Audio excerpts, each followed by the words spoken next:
Hello and welcome to VistaTalks, interesting discussions with interesting people from all around the world. I'm your host for today, Simon Hodgkins, and delighted to be joined by Kevin Freedman. Kevin is the founder and chief executive officer of Freedman International. Kevin, welcome to the show. Thank you, Simon. Thank you. Great to be here. Thank you for having me. It's our pleasure. Now, we've got a lot to get through. Let's jump into it. I mentioned that you're the CEO of Freedman International, okay? Something that you established, I think, back in 1990, and correct me if I'm wrong. I did. Tell me a bit about the company's mission back then, how it's changed, because we're in a world of AI now. Everything's changing. Customer requirements are changing. How's it changed over, 3 decades or more at this stage? Tell us a bit about that journey, Kevin, from your perspective. Yeah, you're asking me to go back a long way. But anyway, I trained as an economist, actually. And then I went into accounting. And I was actually really keen in those early years on the whole M&A world, mergers and acquisitions. And so I did that for the first sort of 5, 6, 7 years of my sort of business career. I didn't actually enjoy it. It was money for money's sake.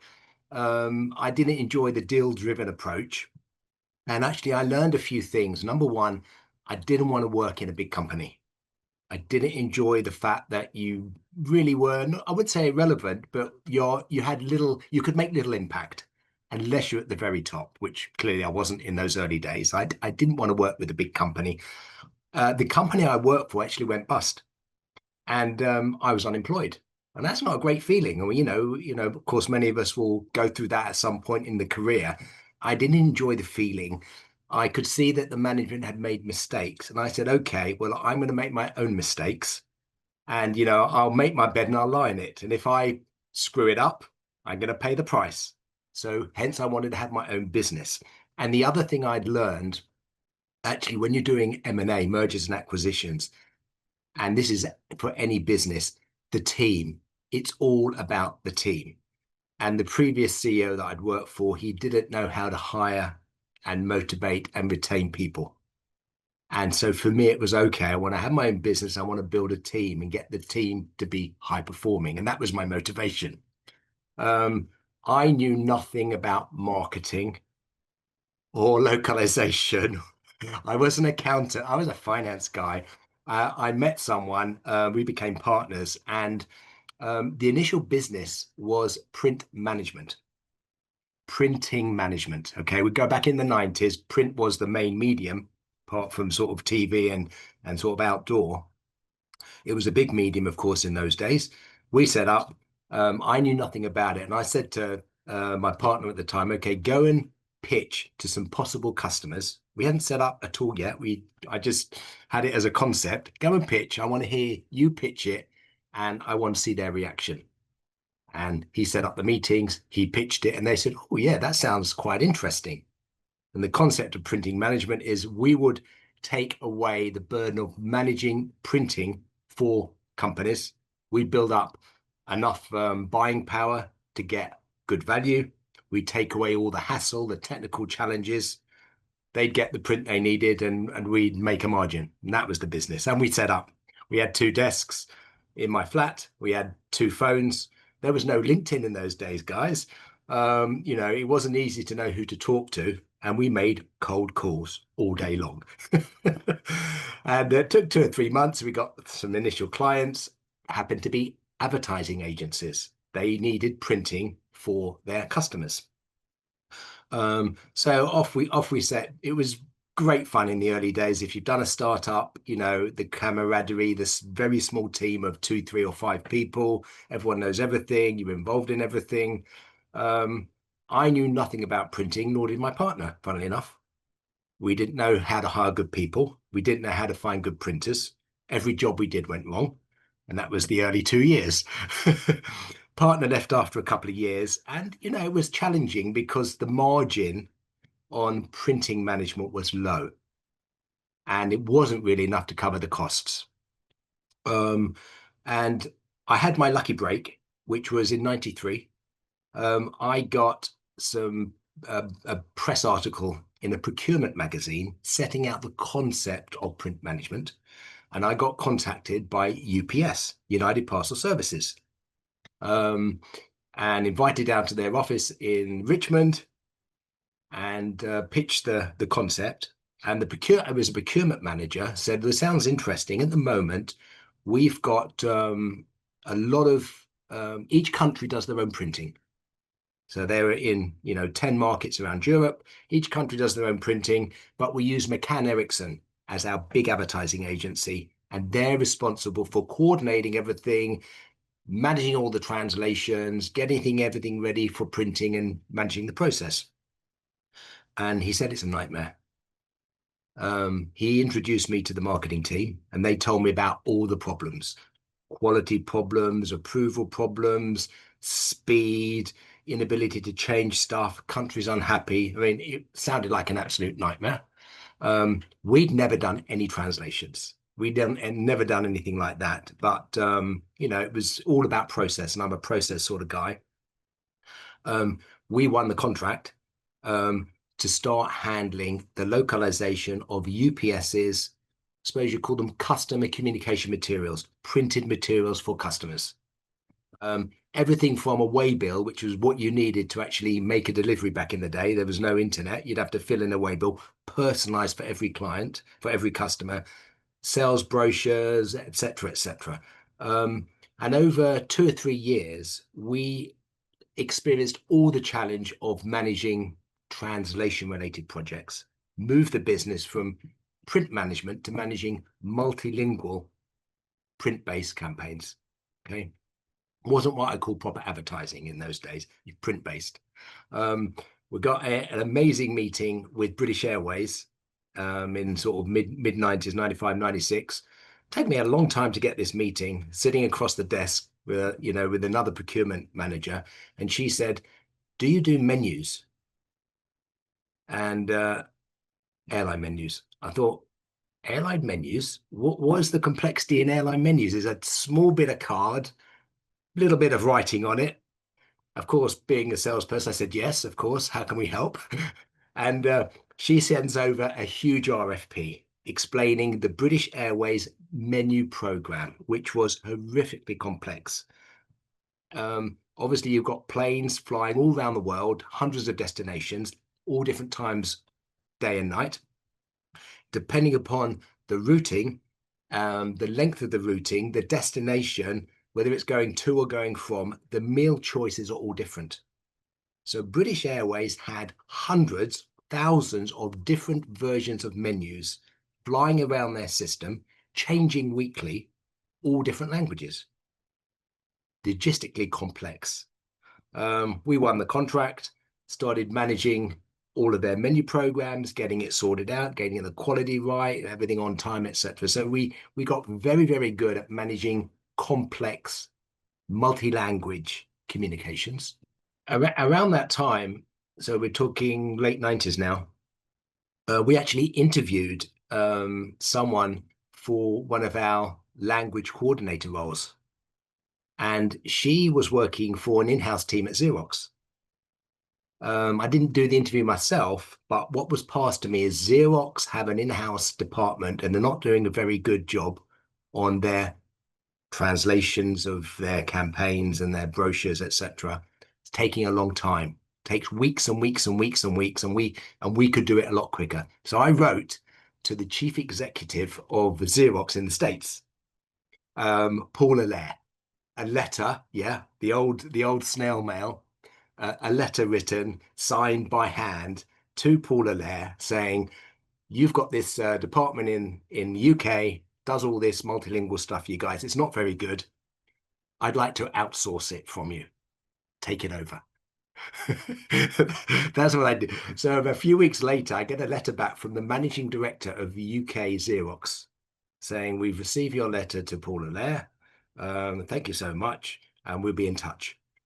A few weeks later after that, I get a call from the executive assistant of the guy who runs this department that I've said is not doing a good job and we want to take it over.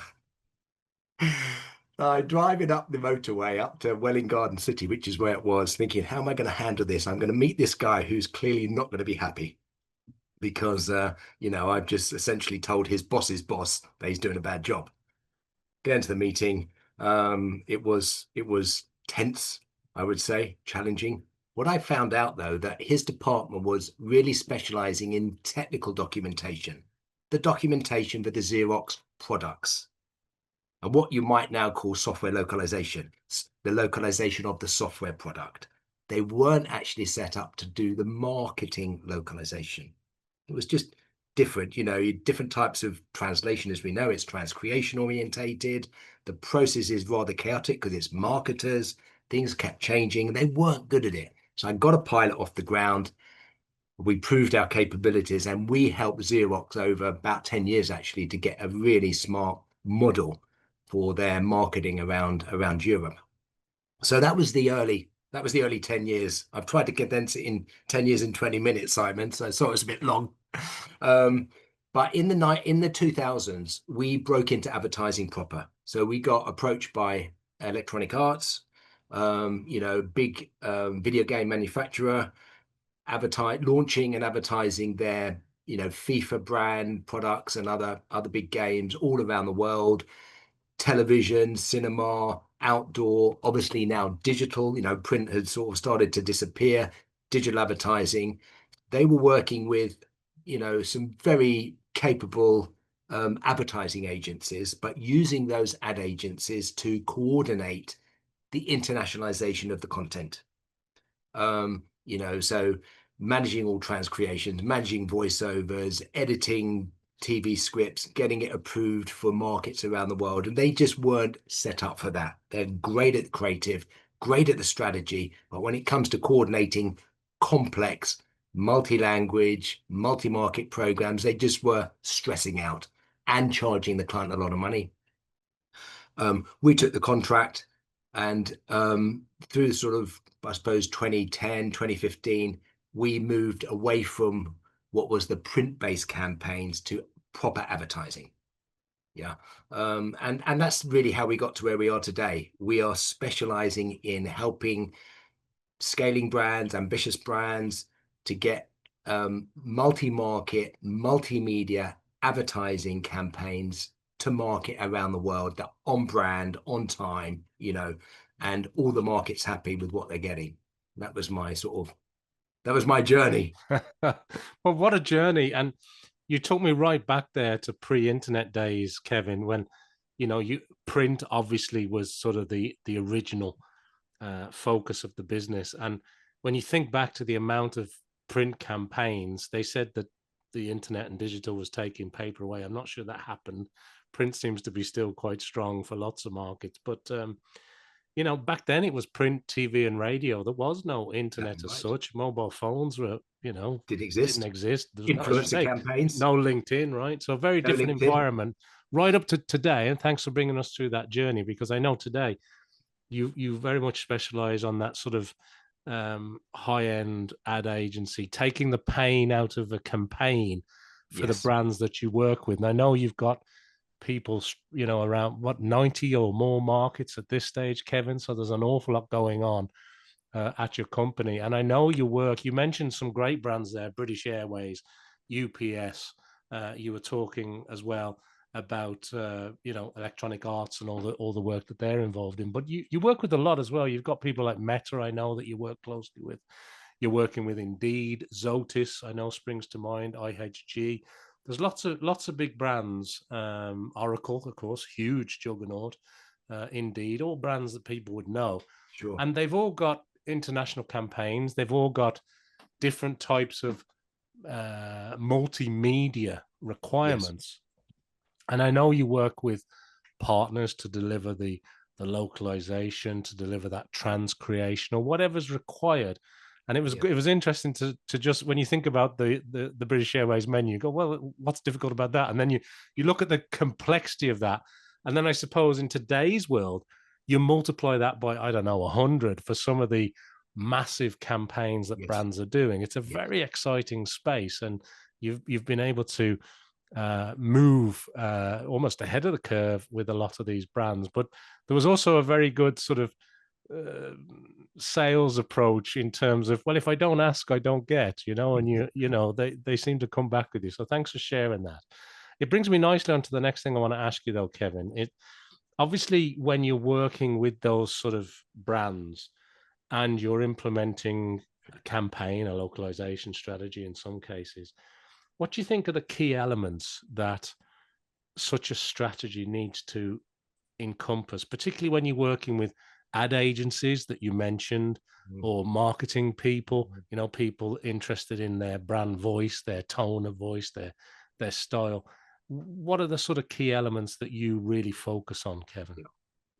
No, that's a good question. I mean, the concept of localization strategy for marketers and brand specialists is not something they're really strong at.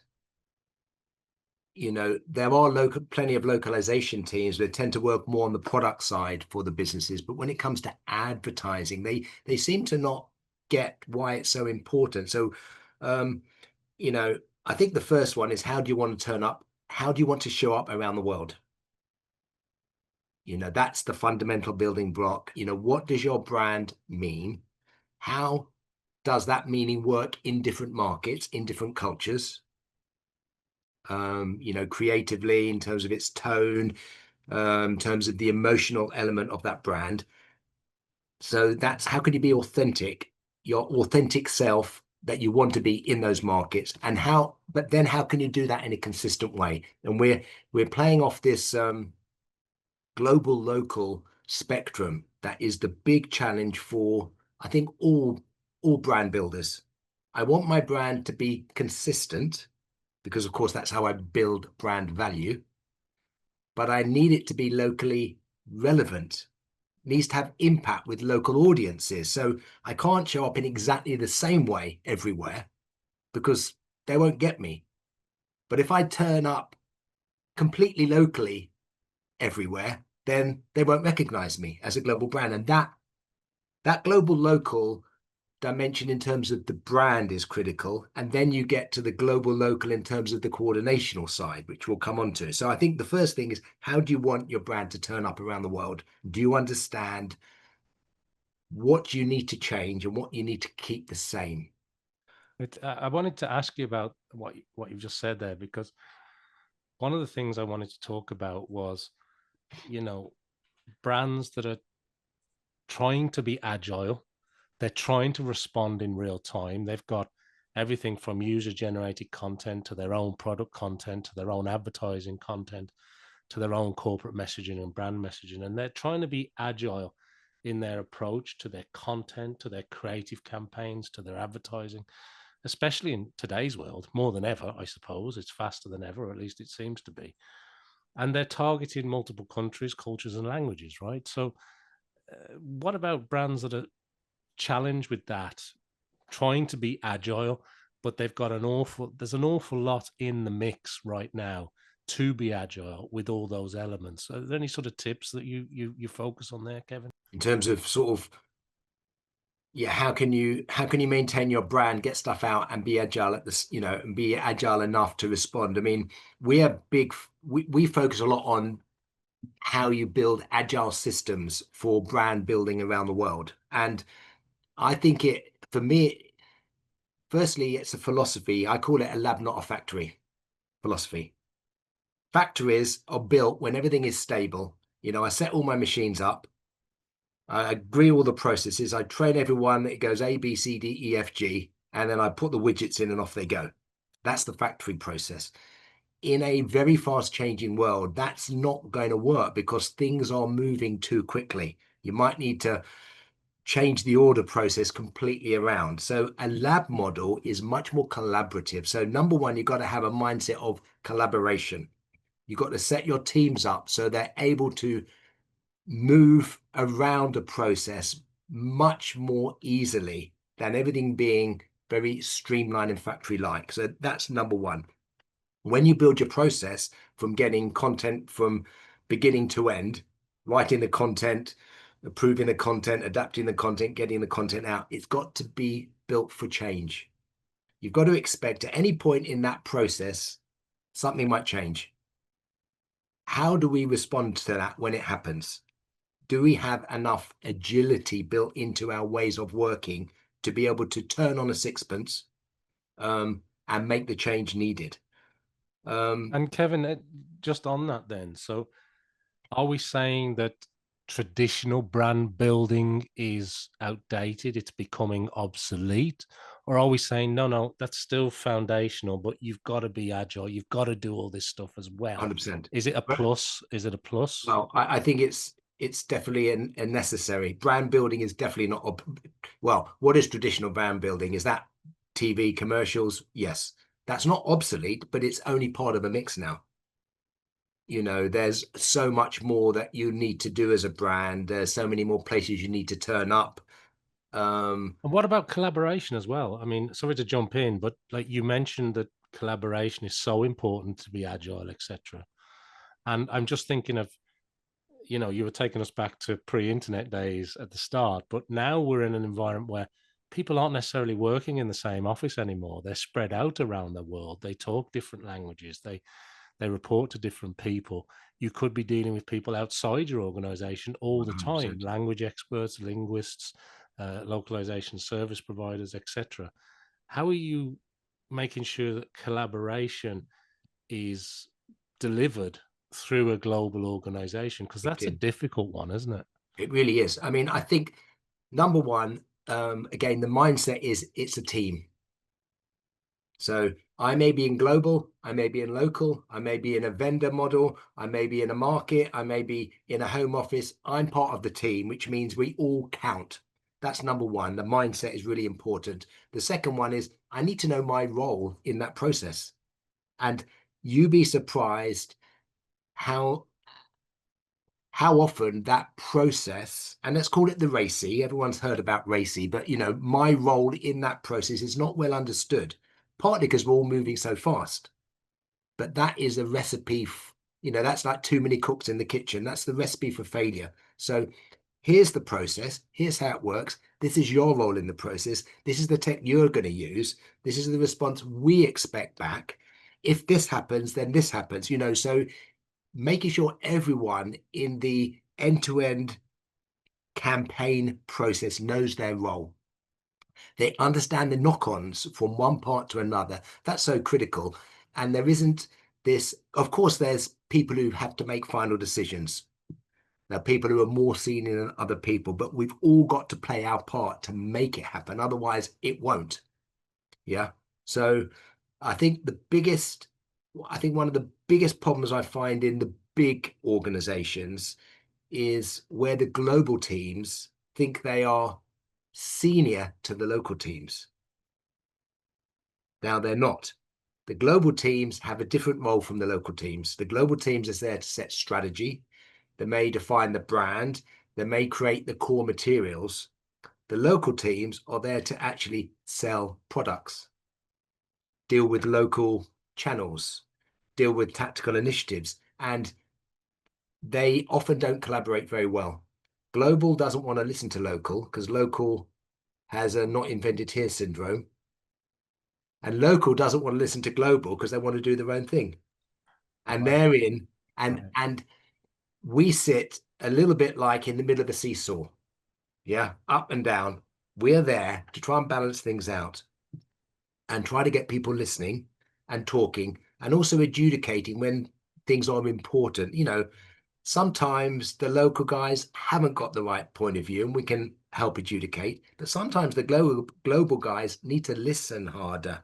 They Mm. don't understand why this local point of view is really important. Yeah. Yeah, Yeah. And I think it comes back to what you said, Kevin, that regardless of where you and your keyboard happen to be sitting, we're all part of the same team, right? So 100%. yeah, yeah, 100%. And this global local is most acute in the creative development phase of campaigns. yeah. I said How do I? keyboard, but maybe we're at the brink of just talking to our computers these days, right? Yes, And that's I, exactly right. Or they're talking to us. well, I wanted to ask you about AI because in all this international advertising world, we're seeing AI really impact.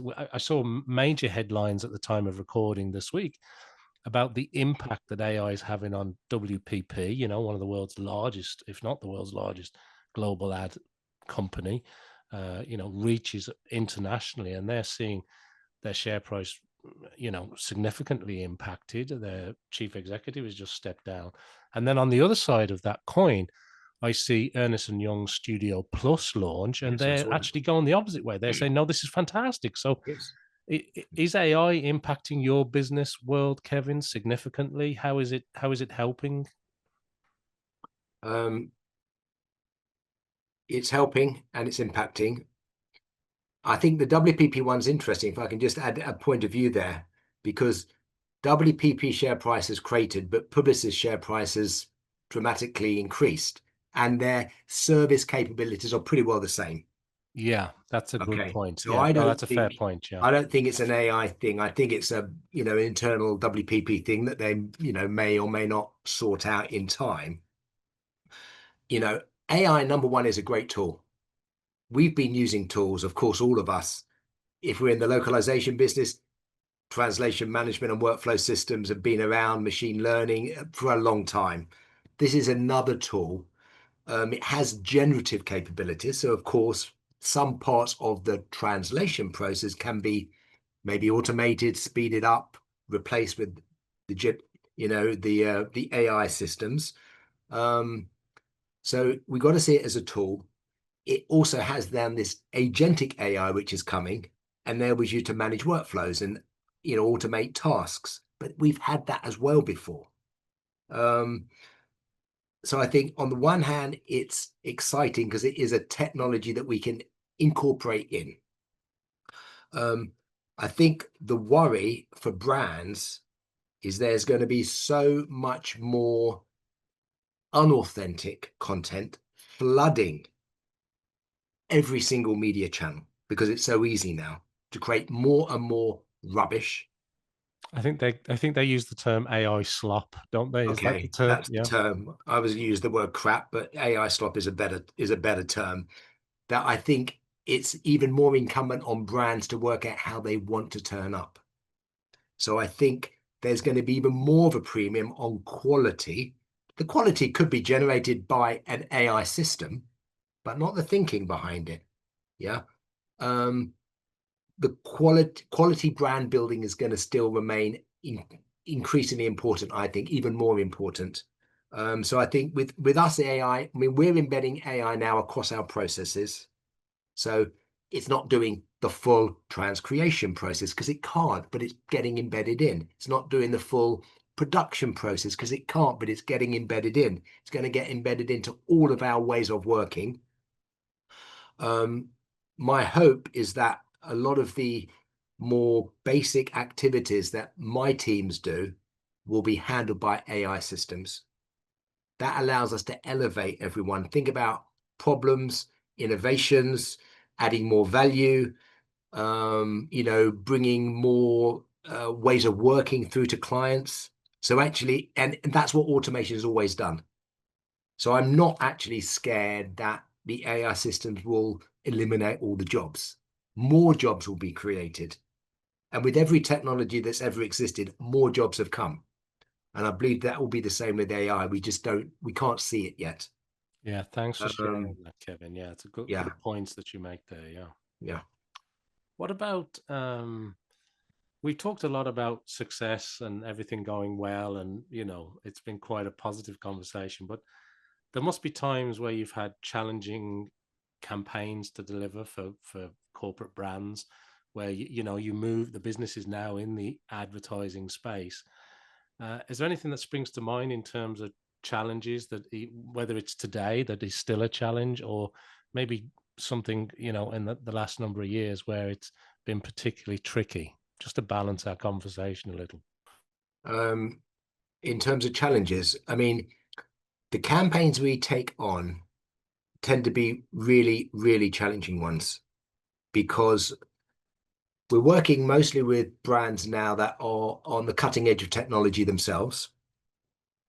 Let's take Meta, coming out with AR wearable products. These are cutting edge products that, as campaigns are being developed to launch them, those products are still heavily in development. I see Mark Zuckerberg sporting Oakleys now. He's moved on from the Yep, Ray-Bans, he's or got maybe the he's got Oakleys. both in his pocket. Yeah. 100%. I want to get some myself. What it means is where you're managing campaigns for products that are so advanced and so, I suppose, they're likely to change a lot. Those products, the positioning, the pricing, how we're going to promote it can change at any point in a campaign process. We are having to be super agile.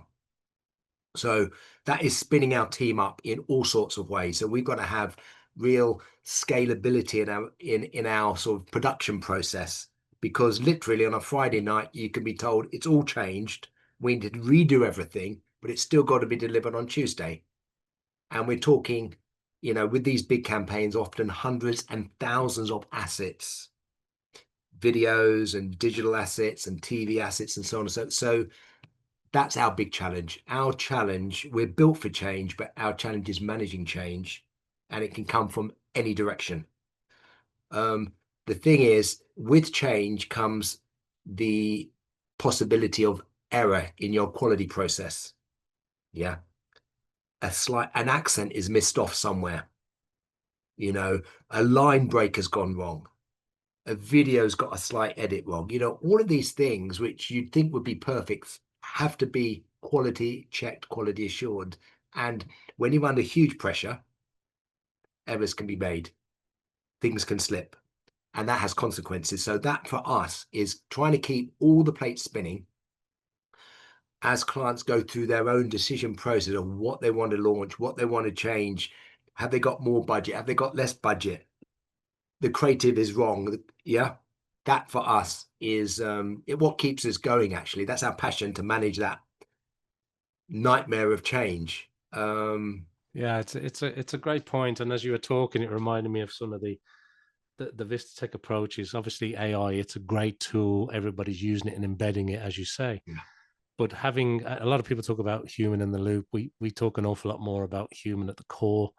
Human We at the core, I talk a like lot that. about the human plus AI, or the AI plus human Yes. approach, because that quality check, particularly on complex campaigns that are huge in scale, agile in nature, and as you say, subject to change any second now, keep paying attention. That human quality, I think, still counts for an awful lot. And in terms of what I wanted to ask you, just expanding on what we're talking about here, is when you're working with these brands on their international ad campaigns, how are you measuring success? Because I know they may be measuring it in terms of, are they shipping product? Are they selling more? Are their revenues going up? Are their profit margins improving? Are they making progress in that new market that you're helping with the ad campaign with? But what do you do? How do you measure success from your side, Kevin?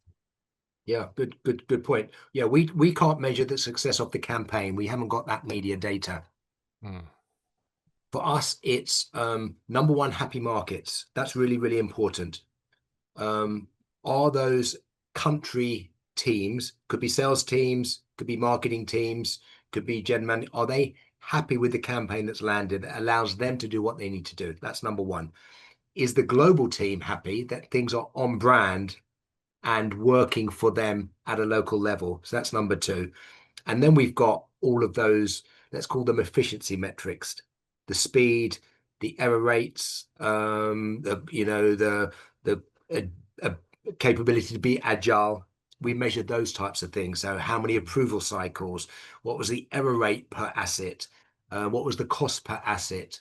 How many hours are spent on different parts of a process? So we've got process metrics. But for us, the main one is actually, funnily enough, client satisfaction. Yeah. Because in a big campaign, there's a lot of clients, 50, 100 different people who are touched by that campaign, and they've all got to be satisfied.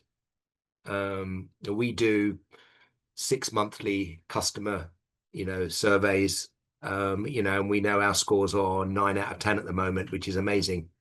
So we really pride ourselves on service excellence, actually.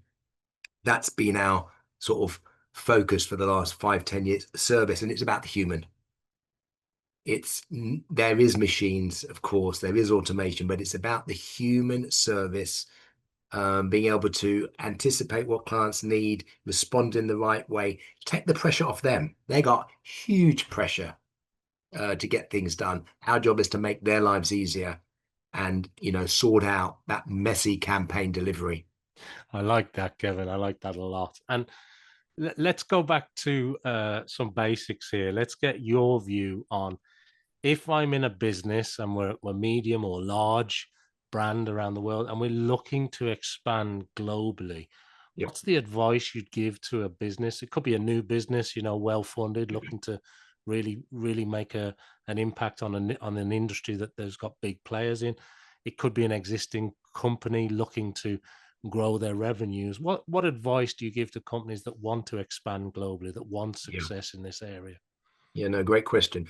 I think number one is, how do you want your brand to show up around the world? That's one. I've said it before. I think that's really important to think about your brand in different cultures. And not think just because it's successful in market A, domestic market, I can just transport it. Maybe you can, but you need to think about it. Then I think secondly, do you want to have a centralized or decentralized way of managing your campaigns process? Decentralized means let each market do their own thing. The value is it's very market centric. The negative is you can lose control of your brand. Do you want it managed centrally? Has the opposite. Yeah. And I think not, then the third thing is you need to really think about localization at the beginning of your campaign development process. If you're creating a new app, say, are you creating that app in a way that's going to work for the markets, not just in English or French or what your original language is?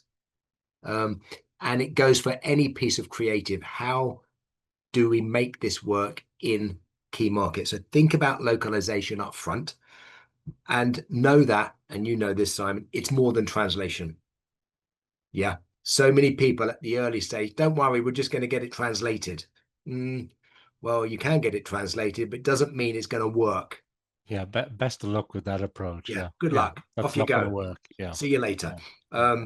I think number five, you need an end-to-end process.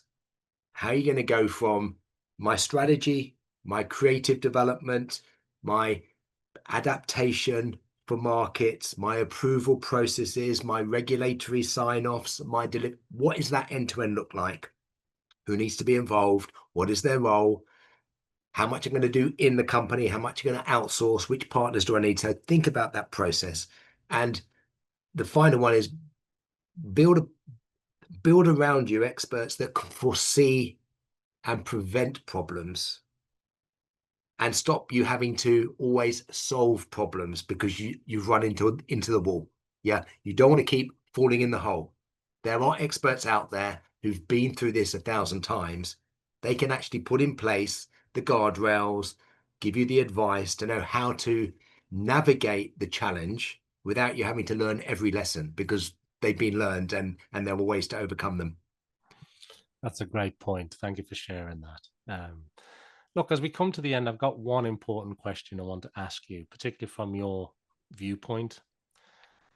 There are a lot of emerging trends. There always seems to be the next shiny toy we can Yeah, have a look at. I mean, every day there's a new AI headline, for example. sure.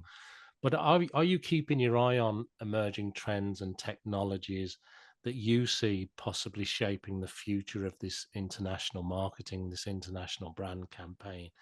And how do you think people should prepare to adapt for these changes? Um, The answer is yes, I do. I mean, I was in Cannes last week, and my main focus in Cannes was to talk to people about technology as it relates to brand building and campaigns. Couple of good points. Number one, brand building, the need for brand building hasn't changed. So that's so important to understand. Um, the methodology by which you build your brand around the world may have changed. The media you use can change, but the importance of brand building hasn't. Um, and what's also important to know is just because some content is visible doesn't make it memorable.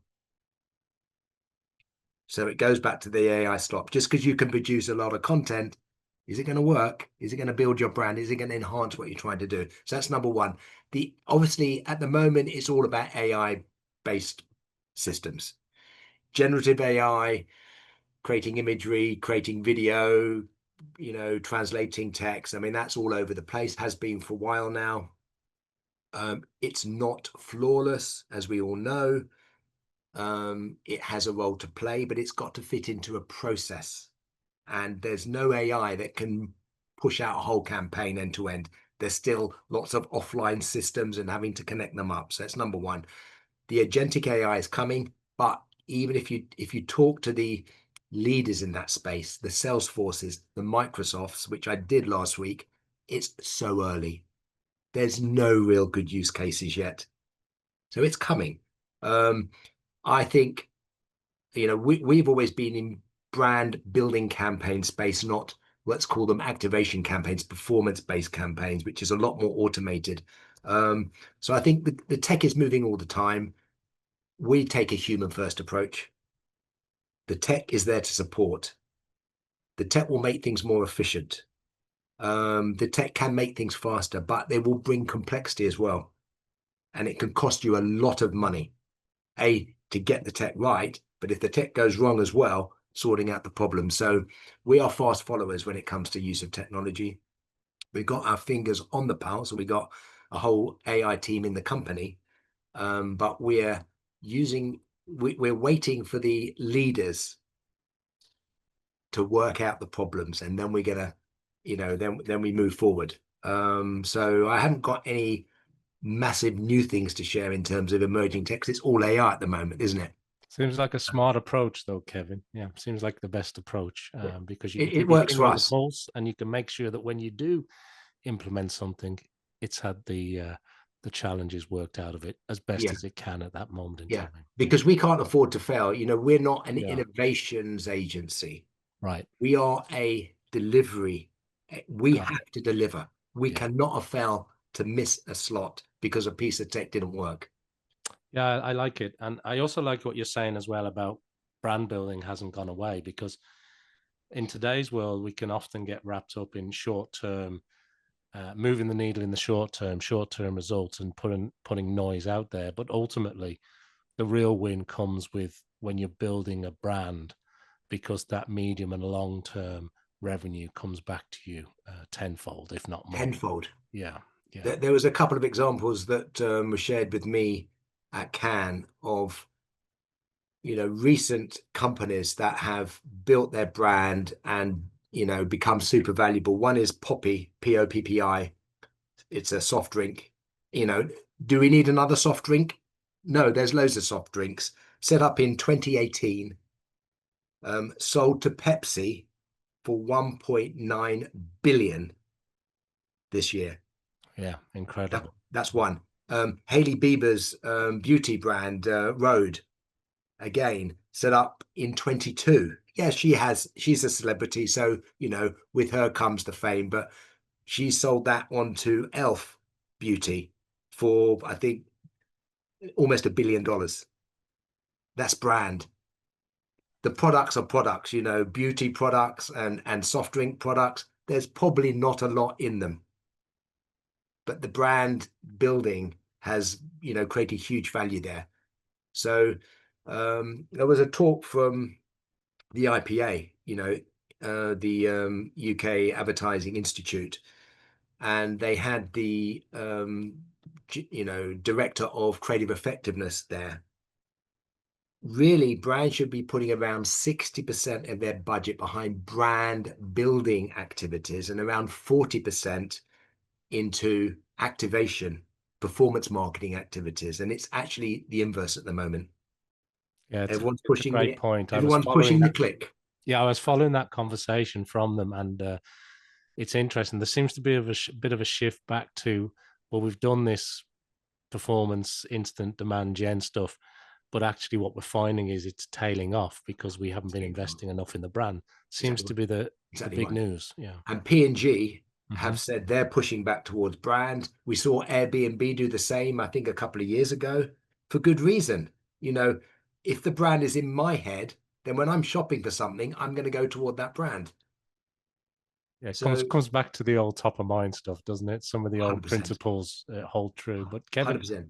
So I think again that new brand sort of setting up their model. you need to build the brand as well as do the click stuff. Yeah, couldn't agree more. And listen, we're going to run out of time here, but it's been so great to talk to you. We've covered an awful lot in the time that we've had. I'm sure we could talk for 35 days. years. We could talk for days on end, Kevin, We about could. this stuff. But thanks so much indeed for being on the show today. I want to thank everybody who's watching or tuning in and listening to this episode of VistaTalks, wherever they are on the planet. I hope that they're going to join me back for another conversation with some more interesting topics and interesting discussions with interesting people, just like Kevin Freedman. But Kevin, thanks so much for being a guest on VistaTalks today. It's been great talking to you again today. It's been my pleasure. Thank you, Simon, so much. And yeah, it's been great to go back through the years and through the lessons and the future. Yeah, we've covered it all. Thanks, Kevin. Covered it all.